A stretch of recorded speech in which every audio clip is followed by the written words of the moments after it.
আজকে যেই সনদ সই করলো এটা বহু দেশ শিখতে আসবে, এটা আমি গ্যারান্টি দিয়ে আপনাদেরকে বলে রাখলাম। আমরা বর্বরতার থেকে সভ্যতায় আসলাম।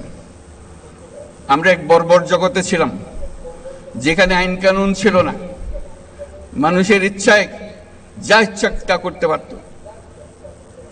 এখন আমরা সভ্যতায় আসলাম এবং এমন সভ্যতা আমরা গড়ে তুলব মানুষ ঈর্ষার চোখে আমাদেরকে দেখবে।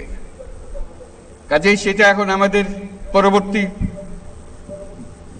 এই সনদ পরবর্তী জীবন আমরা কিভাবে গঠন করব তার উপর নির্ভর করবে। কিন্তু আমাদের ভবিষ্যৎ অত্যন্ত চমৎকার, শুধু আমাদের সমাজটাকে গঠন করতে পারলে। এই যে সবচেয়ে বড়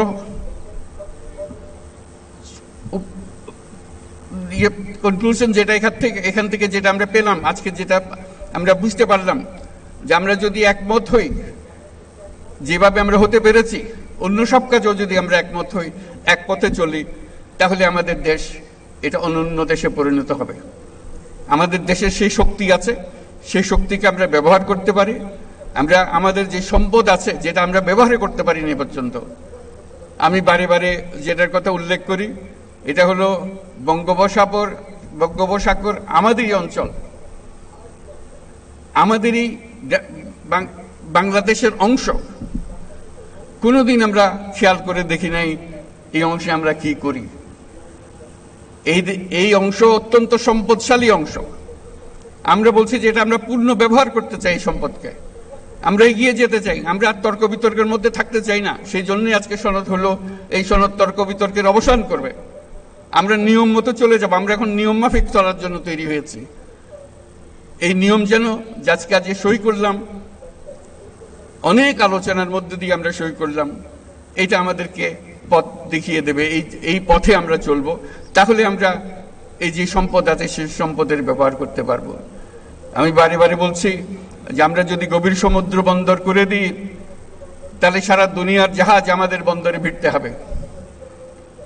আমাদের পণ্য সিঙ্গাপুরে খালাস করে দিয়ে চলে যেতে হবে না, অন্য দেশের পণ্য সিঙ্গাপুরে খালাস করে দিয়ে যেতে হবে না, আমার দুয়ার পর্যন্ত নিয়ে আসতে পারবে।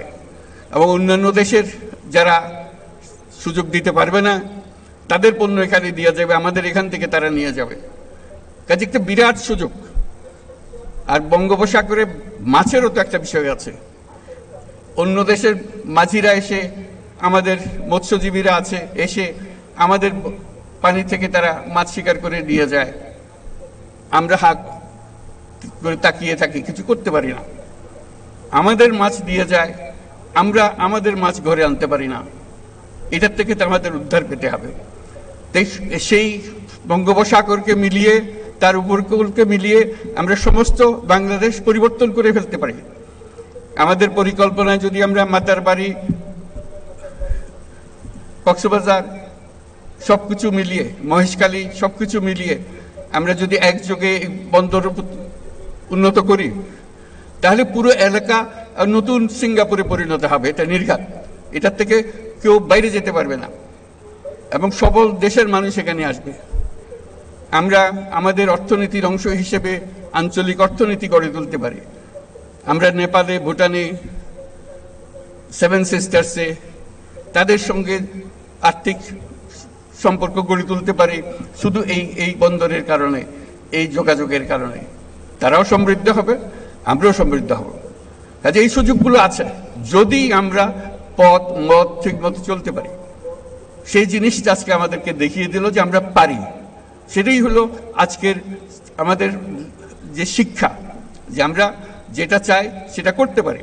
এবং যেটা আজকে করলাম সেটা ছাত্রদের, তরুণদের জানিয়ে দেওয়ার জন্য তাদের পাঠ্যপুস্তকে থাকবে আমরা কিভাবে ঐক্যমতে এসেছি, কি কি বিষয় বিবেচনা করেছি, তারা কেন এই সিদ্ধান্তে এসছে, কিভাবে এসছে, তাদের জন্য যে তারা বিতর্কগুলো করেছেন দিনের পর দিন এই সিদ্ধান্তে আসার জন্য, সেগুলোর ভিডিও ইস্যু ভিত্তিক তৈরি করে করে ছাত্রদের হাতে দিয়ে দেওয়া হবে। তারা যেন দেখে তাদের নেতারা কিভাবে তাদের বিষয়গুলো বিবেচনা করছেন, কিভাবে সিদ্ধান্তে আসছেন, তারা যেন অনুপ্রাণিত হয়। আজকে শুধু অনুষ্ঠান না, সারা জাতি এটার থেকে অনুপ্রাণিত হবে, নতুন পথের দিশা পাবে যে আমরা ছোট জাতি না, কারো দয়া দাক্ষিণ্যে বেঁচে থাকার জাতি না, আমরা কারো কথার তলে থাকি না, আমরা আমাদের মতো চলি, মাথা উঁচু করে চলি এবং সারা দুনিয়াতে আমরা মাথা উঁচু করে চলব। সেই সামর্থ্য আমাদের আছে, আমরা অন্য দেশকে দেব, আমাদের সেই সামর্থ্য আছে। অন্য দেশ আমাদের কাছ থেকে শিখবে, সেই সামর্থ্য আমাদের আছে। আজকে যেই সনদ সই করলো, এটা বহু দেশ শিখতে আসবে, এটা আমি গ্যারান্টি দিয়ে আপনাদেরকে বলে রাখলাম। এই যে একটা উদাহরণ সৃষ্টি করলেন, এরকম আরো বহু উদাহরণ আমরা সৃষ্টি করতে পারি। সেই পথে আমরা যেন চাই। আমরা একটা মহান জাতি, সেই মহান জাতি হিসেবে নিজেদের মধ্যে অনুভব করতে হবে, কেউ যেন আমাদেরকে ধাক্কা দিয়ে চলে যেতে না পারে, আমাদের দেখলে সম্মান করে, মাথা নিচু করে থাকে। এত জিনিস তোমরা কি করে করলে? এখনো তারা চিন্তা করে যে তারা এত কিছু কিভাবে করলো, এই অভ্যুত্থান করলো, একটা এত বছরের সরকারকে ফেলে দিল, পালিয়ে গেল সরকার, একটা নতুন সরকার করলো, একটা নতুন সনদ করলো, এত কিছু করলো তারা। এটাই অবাক বিস্ময়ে তাকাচ্ছে।